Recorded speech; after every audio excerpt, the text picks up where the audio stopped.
Well, happy 2022, everybody. Hope everybody's new year is starting off on a good note. 2021 didn't want to go out quietly here in northern Colorado. It wasn't quite a year anyways, but woke up New Year's Day to find 12 inches of fresh snow on the ground. So it made my New Year's Day hike a little more enjoyable. Got to break some fresh trail, which was really nice at about 10, 13 degrees. A little bit chilly, but hey, it was a great day. Over this break, I had an opportunity to finish up my 2021 Colorado Trail hike videos. If you haven't seen those and you're having problems falling asleep, go ahead and give those a watch. That'll help you fall asleep quickly, I'm guessing. But as I was doing those, I always knew I was going to do a post-trip gear review video on a few things. I don't want to go through everything I did, but some of the things that I really liked and some of the things that maybe I change out. And then I had a viewer on YouTube ask me, hey, what are some things that you would change if you did this trip again, or what would you keep the same? Not as far as gear, but as far as other things. I'm going to do a second video on that, but today I'm going to talk about the gear that I used on this trip that I really liked, and just a couple things that didn't quite live up to my expectations. So I'm going to start big and go small. The first thing I want to talk about real quick is my pack. This is the HMG Southwest. I believe it's a 3400. Could possibly be a 4400. This was kind of a last minute purchase. I got this at REI during their big anniversary sale, and it was in their garage sale, which is probably the only reason I ended up buying it. I had been interested in a Dyneema pack, and I was interested in this one specifically. The Southwest is the one that does not have any mesh on it. It has the full ripstop or something like that over the Dyneema fabric. But I did get a really good price on it, so I thought I would give it a try. My other pack that I really like is the ULA, I think it's a Circuit, which I was planning on taking with me on this trip because I took it on the JMT a few years ago and it was really comfortable. Why did I switch to this one? I just wanted to try something new. The other one reason I was interested in the Dyneema. With the Dyneema, I no longer needed a pack cover, so it saved me a little weight, a little bit of hassle. I did still have a pack liner in this. I used a compact trash bag just around things that I really didn't want to get wet, just in case water leaked in from somewhere. I kept it. In the future, I think I would probably go ahead and do that as well. It's just a little bit added bit of safety. This pack was great. Packs are such a personal choice. I can't say, hey, go out and get this is the best pack ever. I don't know. There's a lot of packs out there. You just got to get one that fits you and fits you well. And this one did. It's really nice and easy. One of the best things I think I liked about this pack was this back outside pocket right here. This thing was huge. It would just swallow gear all day. It was easy. You know, if I stopped and took something out and didn't want to put everything back in the main car, I could shove back in here. So that made this really nice. Side pockets, I could put a water bottle, a couple other things in here. I think I have plenty of room in there. So this is definitely a pack that I would recommend for this hike. The 3400 was, I think, which is what this is. Great volume. I never had any problem fitting gear in there. Even on my days right out of town when I resupplied, it didn't feel too heavy. This carried the weight really good. It's not a frameless pack. It does have some stays in here, I believe, or yeah, it has some couple stays in here, which is nice. It doesn't make it the lightest pack, but it does make it able to carry your weight really good. The other thing that I really liked, piece of gear that I carried, was my water setup. What I did is I actually made these water bottle holders. I think there's a video on my webpage showing you how to do these if you're interested in it. I don't like reaching back. I'm not that flexible anymore. I didn't want to deal with bladders getting in there. So I made these. I've been using these probably about 3-4 years now, and they're really nice. It's just really simple to drop my water bottle in there, and it's there. The other thing that goes along with this is this water bottle setup. All this is this 1 liter smart water bottle with a sports cap and a little piece of tubing. This is 1/4 inch tubing from Home Depot. I think it was like $3 for 6 feet of it. And it sits right in here. And then when it's on my chest strap, It made it really easy just to slide this over, take a sip like this, hands-free. Only thing I did have to be careful occasionally if I leaned over too far when it was full, it would spill a little bit. But it made it so easy. The other thing, nice thing about having this right up here is I know how much water I have. That's one of the things I don't like about backpacking with a water bladder. Day hikes, I'm fine. I don't take them. Biking, I take them. But backpacking, I like to know how much water. So when I had it here, I was able to see really quick. The other pouch I had up here was my cell phone pouch. I was able just to drop my cell phone in. Look at that. Still got headphones from the trip in there. So that was really nice to keep my headphones there. I had a little elastic thing I built on the side in case I ever wanted to put my sunglasses in there. If it got raining, which it did a couple times, I just snugged this up, but it made it really nice to have my cell phone there, which is what I used to record my trip. I didn't have any other camera.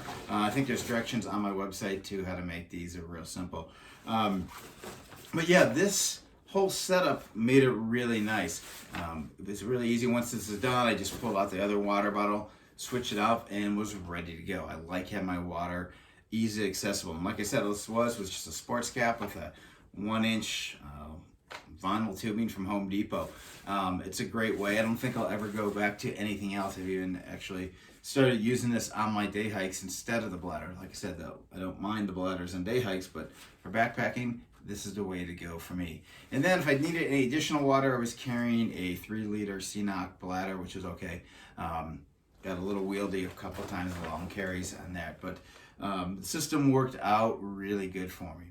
All right, moving on. Probably my absolute most favorite piece of gear on the whole trip was my foam pad. Who's this from? It's Gossamer Gear. It's their 1/8 inch foam pad. When I first started looking for these, they were out, which they seem to be out all the time. So I bought a bunch of different yoga mats for like $4 or $5 each and thought, hey, those will be good, fine. There's no comparison. This thing is basically weightless. Now you'll notice that it did have some nice decorations on there. I wasn't trying to be fashionable. I got a few holes in this. And that was more due to my fault than the pack. Trying to sneak under down trees and coming up too quickly when it was rolled up. I think 2 or 3 times I got a spike through here. And that's where all these patches are from. But this thing was great. I kept it right on top of my pack. First thing I did when I took a break, threw it out, laid down on it. One thing I would suggest if you go with one of these, maybe do put a piece of tape on one side, which you can mark which side's down and up. I can still see on this one, you guys probably can see, but I still have a bunch of trail debris on here. That way it just makes it nice that you're not laying on it. And then when I got to camp, what I would do before I got in for the night, I put this underneath my thermarest. It just gave me, this is a reason why it's really good to make sure you know what the downside is. It gave me another layer of protection to keep that thing from getting punctured. I went the whole 31 days without that thermarest getting punctured, so I was pretty happy with this. But this thing is worth it. Now, the problem with this is that it often is out of stock, as everybody's realized how great these are. So you can sign up for their alert emails, and as soon as you get that alert, go ahead and order it right away. It's worth it. It's like 20 bucks. Now I did for Christmas order a very similar one from MLD, Mountain Laurel Designs, which I got 2 of those in. They're a little bit cheaper when you look how long they are. I cut this one down to 40, and I think the ones I got from MLD came in 80 length, so I was able to get 2 of them for just a little bit more than this. It's got it's black, first of all, the MLD one, and it's got just a slightly different texture. It's a little bit tackier. I haven't had a chance to use it in the, actually in the real world yet, so we'll see how it goes. I think it's, should do fine, very similar to this, but Gossamer Gear 1/8 inch foam is awesome. All right, let's see. This is right here. This is, I can see right here, nothing that you're probably gonna be able to buy, because I think it's one of those toys that comes out of a Happy Meal. Looks like what my son has. It's like one of those little Transformer toys. This I found right after the long road walk section where you get down into this little creek. My feet had been killing me.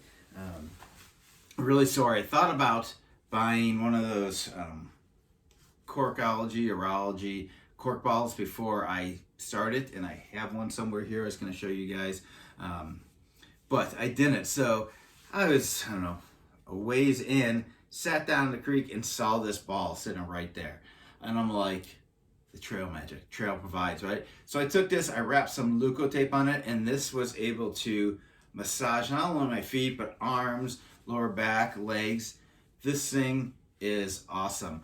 One of my favorite pieces of gear. Let me grab the Rology here. Okay, so afterwards I got home, I did order one of these cork balls. They're from Rology. This is the ultralight cork massage ball. I think this is a 2.5 inch model. Weighs even less than my one that I found on the trail. Definitely worth it. Working my feet at the end of the day made them feel better. Even in the morning, sometimes before I get out, first thing I do before I put my shoes on was work out with this. So this thing was awesome, and it was one of those examples of the trail providing, and I was so happy to get this. All right, one piece of gear that definitely is a luxury item was my air pump. This is the Fluxtail Gear tiny pump. Why? I hate blowing up air matches. After I did the JMT a couple of years ago, after blowing that up every day and every night, I hated it. It was just miserable. So I thought I would give this a try. Let's see if it has any charge in it. Nope, it's dead. Oh, that's after now 4 months. I haven't touched this thing. It still has a bit of charge. I was able to get 9 to 10 days of blowing my air pump up with this. It also has a built-in, I think, like a 1300 milliamp battery in here as well, if you want that. I never use it. But this thing was great. Now, I always did apologize a couple times that I camped around people. I'm like, yeah, forgive me for 2 minutes. And I'd start pumping this up, and they look at me and laugh, and then they realize that they had to blow theirs up now, and we're jealous of this. This thing, oh, I don't know. You can check on Amazon how much it weighs. Ran me about $28. But I will never backpack without this again. I did keep it in the bottom of a little cut-off water bottle. And the reason I did that with just a little rubber band around it, because some of the people reviews on this talked about it accidentally getting turned on by just pushing the bottom there. By putting it in here, I never had any problems. There actually is a little piece that goes on here, which somewhere, I think it's in my other bag. And it blew my air mattress up in about 2 minutes. It was great. I hate blowing air mattresses up. And then there's some people that talk about when you blow them up by mouth, you can get mold in there. I don't know about that. Joe Brewer did a great video where he cut a Thermarest open once and showed in there, and he didn't have any mold. But anyways, this little Fluxtail Gear portable mini pump on Amazon, 28 bucks. I love this thing. This was a great piece of gear, great investment. Never hike without this again. I'm just too old to deal with the kind of closed cell foams, Z-Rest stuff. I need my nice big cushy package air mattress. So this made a whole different, made my time in camp much easier. Especially when you're up on the Colorado Trail, you're up at elevation. You don't want to be blowing up your air mattress that you're at 9, 10, 11,000 feet, gets you lightheaded. All right, so the last thing I'm going to talk about are a couple of shirts. I started off the trail with this shirt. This is, let me see if I can get up here. This is the Sims Intruder. It's a fishing style shirt. Has a button up front. That's what I really like. Actually, it's not button up. It's snap up. I have a bunch of the Columbia ones as well, but I actually really prefer the snaps. So I picked this one up. They're not cheap. I think I just looked. The new ones that are out are close to 90 bucks, which is ridiculous. I think I got these for 50 or 60. The other thing that I like about this is the wrists. They are a stretchy wrist. It's not a snap, so you're able to just pull them up. And I wore this all the way to the day I came into Breckenridge. I decided, that it just wasn't quite doing what I wanted it to do. It felt a little clammy against the skin, and then when I pulled it up, these were just a little tighter than I liked when they were up on my wrist. So when I got to Breckenridge, or actually before I got into Breckenridge, I switched over to the shirt that I've been wearing at night, which is my Patagonia Cool Daily here with the hoodie. And I ended up wearing this, wow, to all the way to Creed. This shirt is great. It never got too hot. I had the hood, which is nice because when I got into, before I went to Leadville, I actually lost my little cape that I had for this hat here. And so with this, I didn't need to worry about it. I could put it over my head. It pulled up in the arms. It wasn't as tight and constricting. So I kept onto the Sim shirt until I got to Creed, and I sent it home. When I got to Breckenridge, I said, hey, I'm going to start looking for another shirt, and I really wanted the Outdoor Research Echo hoodie, and I looked all over. I looked in Breckenridge, I looked in Frisco, I even looked at the REI, and nobody carried it. I talked to a couple people already on the trail who had that, but I couldn't find it. Finally, when I got to Creed, which is a really cool town, by the way, if you're looking for a stop in Creed. It's great.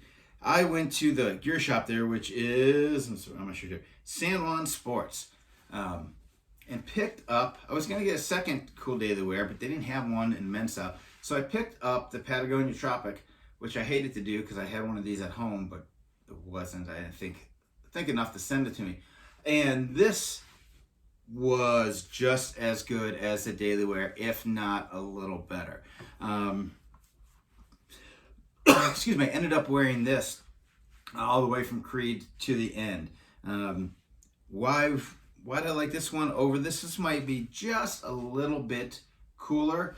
Does have a button snap on the hood that the Cool Daily has, but both of these are really good. I used to not own much Patagonia stuff, but now I'm finding that I get more and more because they put up a good quality product.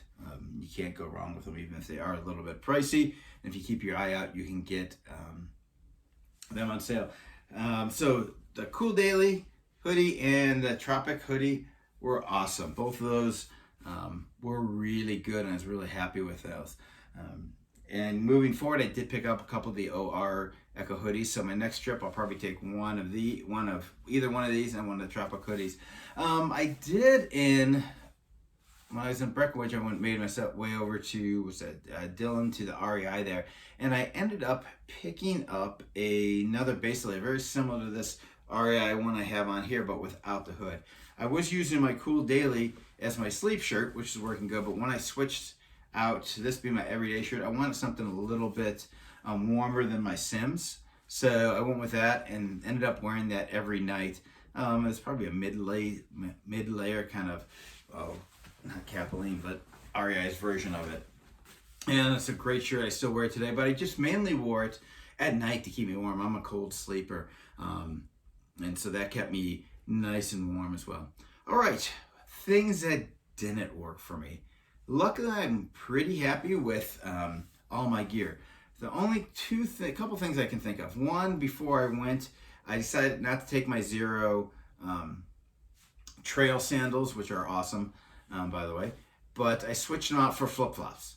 So I'd have something to wear around camp. First of all, I'm not a big flip-flop person. They never feel comfortable with me. I can wear the Chaco Z2s and a couple other types that have the kind of between the toes, but flip-flops by themselves never worked. So I picked up a pair at the dollar store probably 3-4 days before I left, and I kept those till I got to Kenosha Pass. And when I went over to the campground there, I found the garbage can and I tossed them. All right, I got my first weight reduction here. My flip-flops. Not much of a weight savings, but just not using them, so I'm gonna get rid of them. Really, I was hiking in the Ultra Lone Peaks, and I think I had the 4.5s, and I found out at the end of the day, I could just loosen those up. I really didn't need a camp shoe. Those Lone Peaks are awesome. I just can't talk about those enough. But you guys all know, a lot of you know about those already. So if you haven't and you're looking for a shoe, check those out.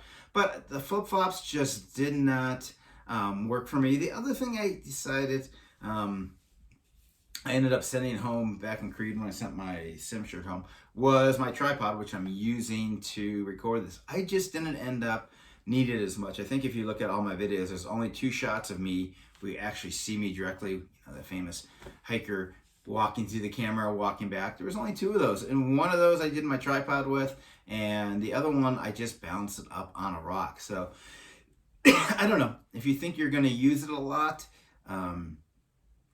they work great. Otherwise, you can always find something to kind of just prop it up with.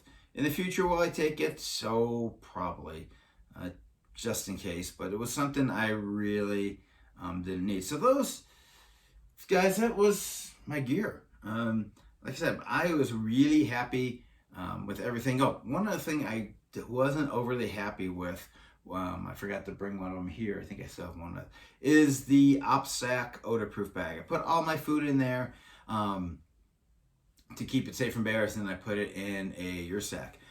What I found out within about day 4 or 5, it started the zipper started to break, as lots of people talk about. So perhaps a better way to use those, they come 2 per package. Bring both of them. Put snacks in one, lunches in the other, or break your food up. What I ended up doing, which was really good, I ended up packaging my food by day.